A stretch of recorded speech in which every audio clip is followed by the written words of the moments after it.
rabbia dei mestrini dopo la tragedia di domenica pomeriggio in via Piave. Un giovane ha perso la vita investito in un'area pedonale da un automobilista, poi risultato positivo alla cocaina. La denuncia dell'associazione di volontari del gruppo di lavoro via Piave, che da tempo si batte contro il degrado della zona. La repressione da sola non basta, qui c'è da ricostruire un quartiere.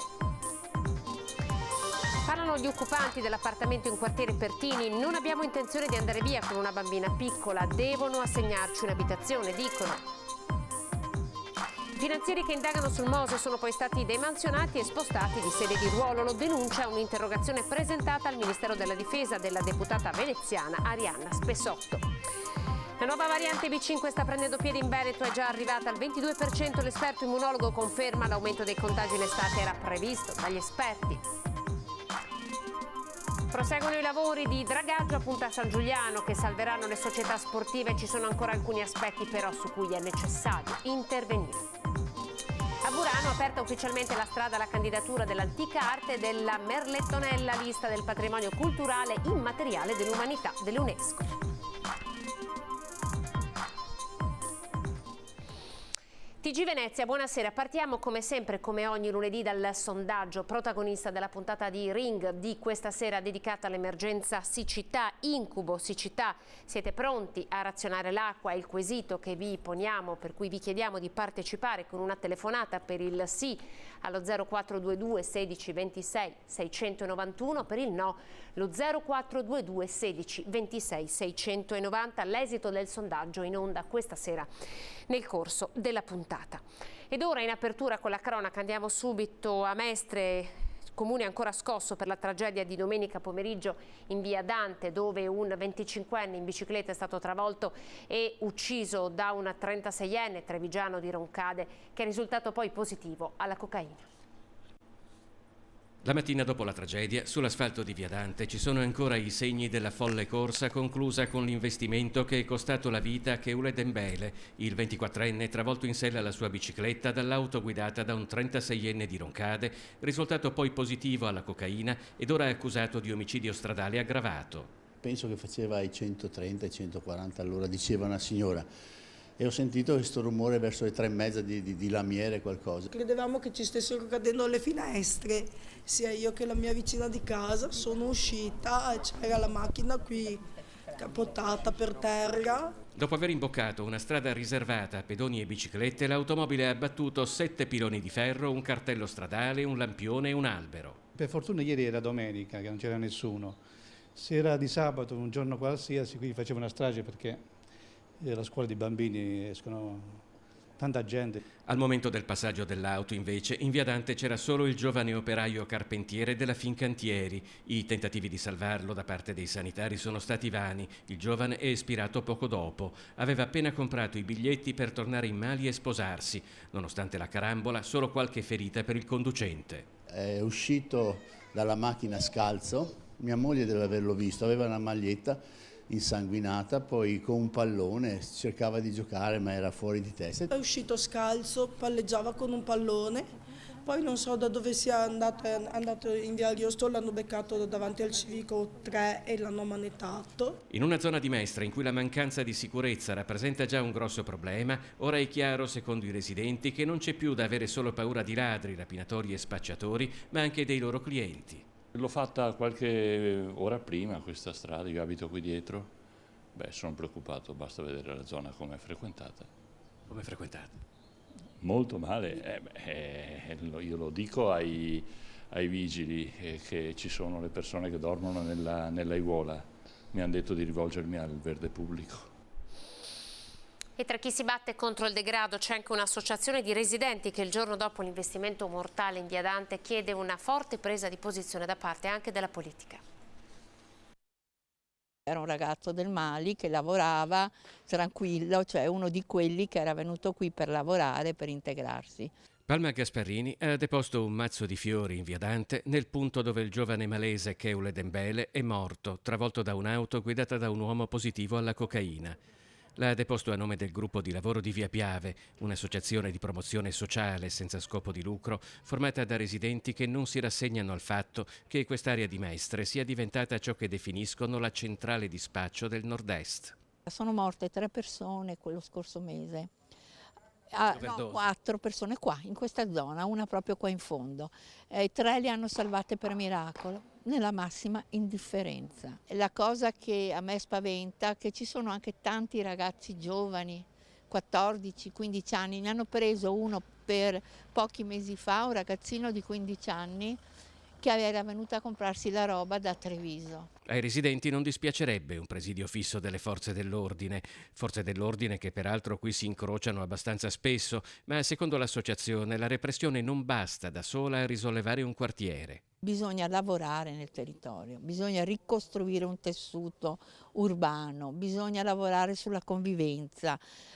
Purtroppo manca. Non c'è questa rete, è difficile farla. Intanto Palma è arrivata in via Dante con la sua 12ª bicicletta in pochi anni, le altre 11 gliele hanno rubate. Sabato sera in quella stessa via c'erano le tavolate per una cena tra i residenti del quartiere. Sabato mattina noi eravamo qui per organizzare la cena di quartiere che abbiamo fatto sabato sera. Era la 12ª edizione di questa cena di quartiere, abbiamo saltato 2 anni di Covid.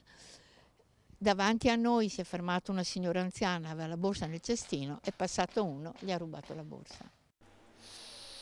Probabilmente un malore è stato fatale ad una 71enne di Portogruaro che ha perso la vita mentre faceva il bagno a Caorle. La donna ha perso conoscenza mentre si trovava in un punto in cui l'acqua è bassa ed è stata portata sulla spiaggia da altri bagnanti. Sul posto è arrivato l'elicottero del 118 da Treviso e un'autoambulanza dell'ospedale di Portogruaro. Le manovre di rianimazione si sono rivelate vane. L'inchiesta è dei carabinieri di Portogruaro.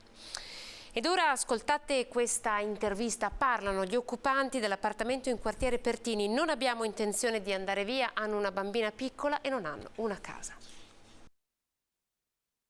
Io ho ancora giù una bambina piccola, 1 anno, 8 mesi, incinta, ce l'hai un'altra figlia, 12 anni, dove vai? Io dormi a strada, a giardina?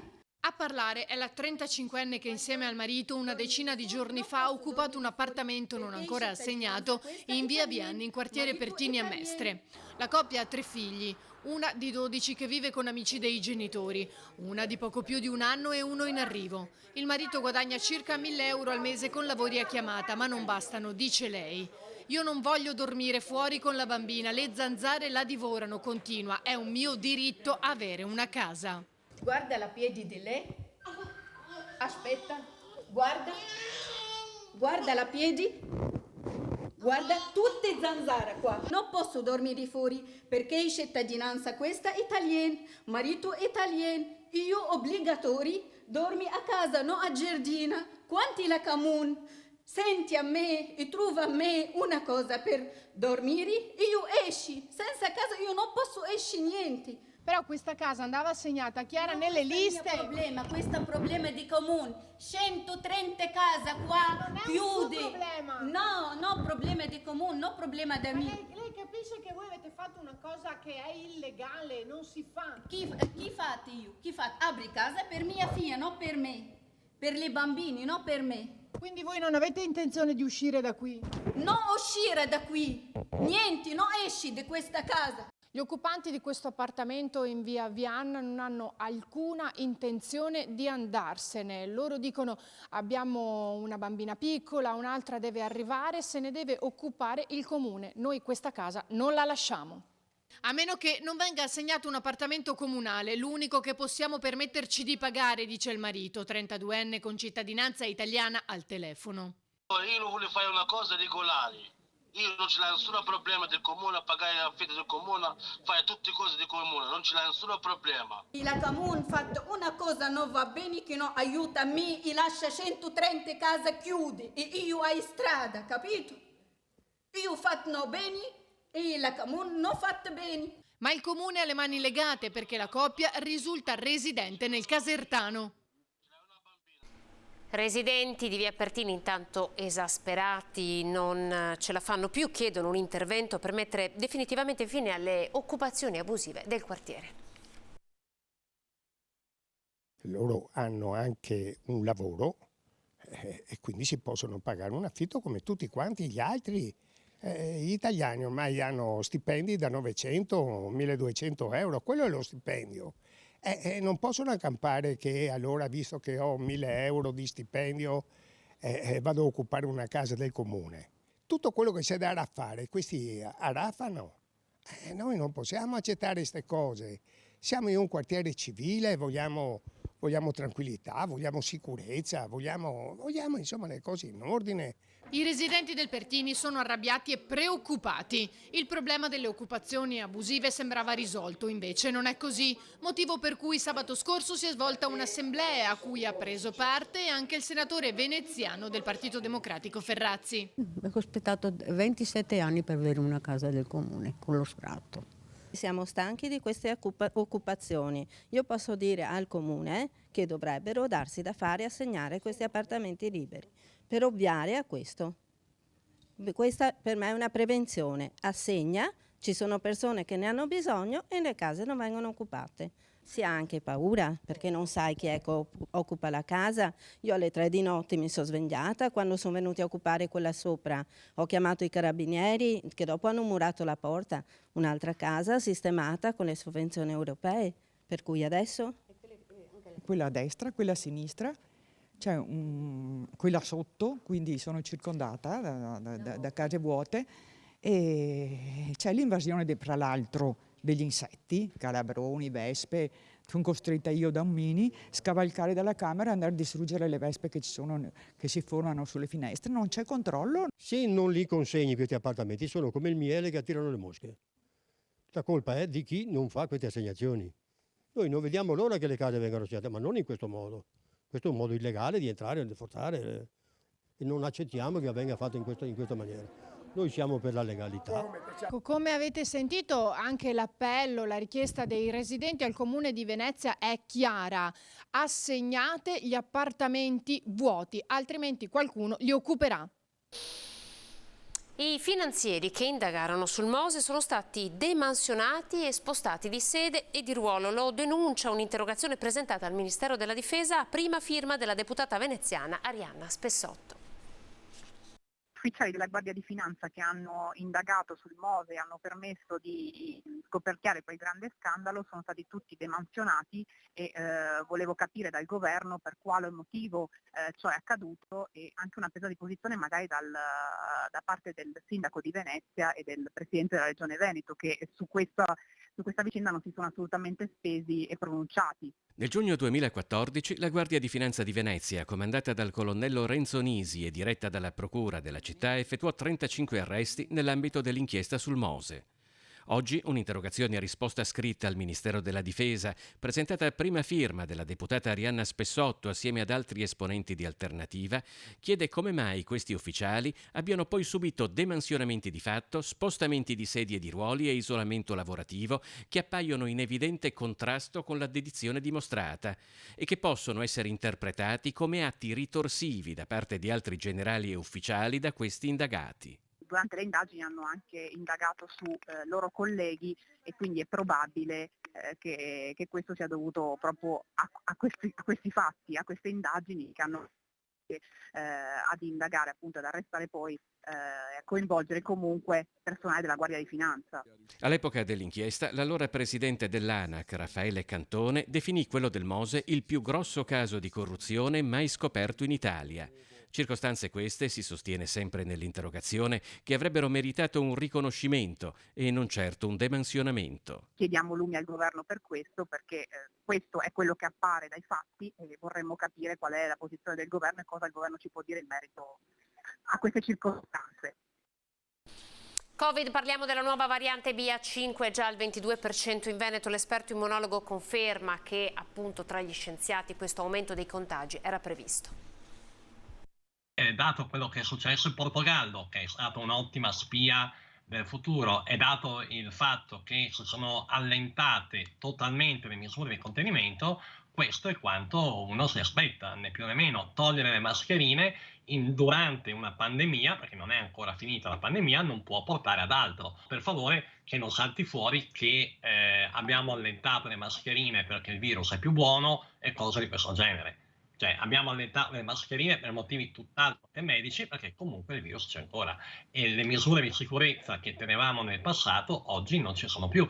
Questo è quanto succede. Ricordiamoci che comunque il virus è un po' più bravo di quanto lo fosse poco tempo fa e di conseguenza avere l'infezione, non la malattia, parlo dell'infezione, non è una cosa assolutamente inattesa. In questo momento negli ospedali, nelle terapie intensive, si vedono come ricoverati soltanto le persone che non si sono vaccinate. Quindi i famosi Novax, di cui abbiamo tanto parlato, sono quelli che oggi frequentano gli ospedali, la malattia infettiva, la pneumologia, la terapia intensiva. Per cui l'invito a vaccinarsi rimane sempre più forte. Sulla quarta dose le persone che hanno dei problemi di, delle comorbosità o altro ancora, o sono molto anziane, secondo me dovrebbero farla. Proseguono i lavori di dragaggio, siamo a Punta San Giuliano, salveranno le società sportive, ma ci sono ancora molti aspetti da chiarire. È essenziale riaprire subito 20 varchi verso Mestre, nella prima tratta di ponte. 3 sono già stati aperti, 17 ne mancano. Solo se si associano queste misure a quelle in corso si potrà contrastare l'interramento. La situazione della laguna San Giuliano non è buona, ma le azioni per evitare l'interramento ci sono. I lavori di dragaggio sono stati avviati, ma non è ancora sufficiente. Cosa bisogna fare adesso? Primo intervento importantissimo è il ripristino del manufatto delle rotte, ovvero sedere chiuse, e che siano a chiamata. Proseguire con l'apertura di archi, almeno una ventina di archi in questa zona che vadano dal primo all'altezza dell'isola. Il terzo e risolutivo intervento per noi sarebbe quello di riscoprire quello che era il ghebo perduto, il ghebo della Carega, c'ha vari nomi, basta vedere nelle carte, che portava da qua, da dove sbuca l'Osellino, quindi dal canale delle rotte e dai nostri pontili, portava direttamente fino a Passo Campalto. Senza questi interventi si sarebbe vanificato un investimento pubblico di circa 8 milioni di euro, ma all'appello manca ancora qualcosa. C'è un grosso problema di cui ci stiamo rendendo conto man mano che andiamo avanti con appunto sviscerare le varie problematiche, ed è quello di reperire le risorse per allestire i locali. Mancano all'appello circa 300.000 euro perché ci vengono consegnati dei locali che sono vuoti, ma dopodiché abbiamo un ristorante, abbiamo una palestra, abbiamo delle rastrelliere con tanto di muletti per tirare su le imbarcazioni e metterle a posto. Infine c'è un'altra questione da affrontare, come già viene segnalato da tempo. Sfrecciano le imbarcazioni a tutta velocità e con grosso rischio per i ragazzi che invece proprio nel periodo estivo hanno il loro massimo, diciamo così, allenamento, e il rischio di essere tranciati in pieno da un'imbarcazione che sfreccia a tutta velocità è altissimo. Quindi io ribadisco che il nostro obiettivo è quello di creare una vasca scuola e un campo d'allenamento per i ragazzi. Ad aiutare questo servirebbero però dei rilevatori di velocità che in qualche modo sanzionino chi va a queste velocità. Andiamo a Burano per la terza edizione della Biennale del Merletto, che apre ufficialmente la strada alla candidatura dell'antica arte veneziana all'iscrizione nella lista del patrimonio culturale immateriale dell'umanità. Il Merletto di Burano, patrimonio culturale immateriale dell'umanità. È al via lavorata per chiedere all'UNESCO che questa antica tradizione arte veneziana, conosciuta e amata e rinomata in tutto il mondo, ottenga l'iscrizione nella prestigiosa lista. È questo l'obiettivo della terza Biennale del Merletto, che fino al 2 ottobre prossimo porterà a Burano, isola e patria del Merletto, tanti appuntamenti anche in centro storico. Ad illustrare il programma è stata la responsabile del Museo del Merletto, Chiara Squarcina, alla presenza della Presidente del Consiglio Comunale di Venezia, Ermelinda Damiano, che spiega. Abbiamo dato il via alla terza Biennale del Merletto, che quest'anno ha un unico filo conduttore: la candidatura dell'arte del Merletto veneziano a patrimonio immateriale dell'umanità UNESCO. Ci saranno diverse iniziative fino al 2 ottobre in tutto il territorio, dal Museo del Merletto di Burano fino al Centro Storico di Venezia. L'intervento poi di Maria Cristina Ribaudi, Presidente della Fondazione Musei Civici di Venezia, ha annunciato il primo convegno nazionale alla presenza proprio dell'UNESCO, lunedì 20 giugno a Palazzo Mocenigo. Continua in città quell'opera di tutela, valorizzazione e promozione dell'arte del merletto veneziano, un'arte antichissima e preziosa che è il simbolo dell'identità e della cultura del nostro territorio. Arte, conoscenza e patrimonio culturale immateriale, itinerario dei saperi e saper fare il merletto in Italia. Questo è il titolo della giornata dedicata al merletto. È un'espressione creativa artigianale unica nel suo genere, che tutti noi abbiamo il dovere di difendere, ma soprattutto di trasmettere alle future generazioni. Mentre la stagione remiera dei giovani è al via, la passione della voga alla Veneta è arrivata fino alla città di Nettuno con un insolito gemellaggio. La stagione remiera dei giovani entra finalmente nel vivo. Dopo la regata di Mestre, dopo la regata della Sensa, la prima su Caorline a 6 remi, la seconda su gondole a 4 remi e le mascherette delle donne, la regata dei giovanissimi, entriamo in quelle che sono probabilmente le particolari ma attese competizioni, o meglio dove i vogatori, vogando ad un remo sulle gondole, si confrontano e là si vede la forza fisica del singolo e non della coppia. Primo banco di prova interessante sarà sicuramente la regata di San Giovanni e Paolo e poi quella di Murano. La regata dei Santi Giovanni e Paolo per la categoria compresa fino ai 25 anni, mentre la domenica successiva la grande e attesissima regata di Murano, la regata dove i campioni, i più forti della voga veneziana ad un remo si confrontano. Intanto, grazie all'amicizia tra Venezia e Nando Taurelli, presidente dell'associazione Voga alla Veneta di Nettuno, questa disciplina è sbarcata con molti festeggiamenti nelle acque di questa cittadina della provincia di Roma.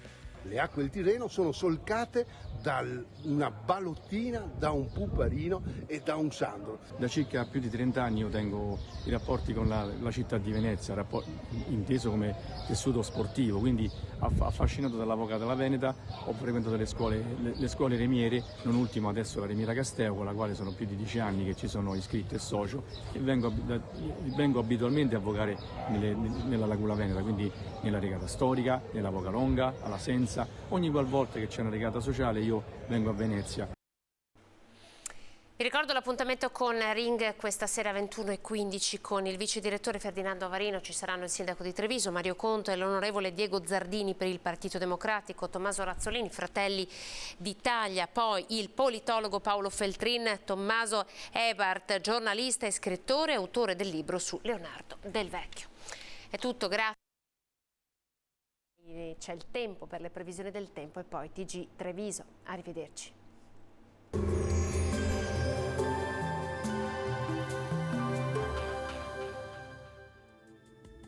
Bentrovati al meteo. Martedì 21 giugno, solstizio d'estate, l'anticiclone africano domina ancora l'andamento del tempo, avremo caldo intenso e clima afoso.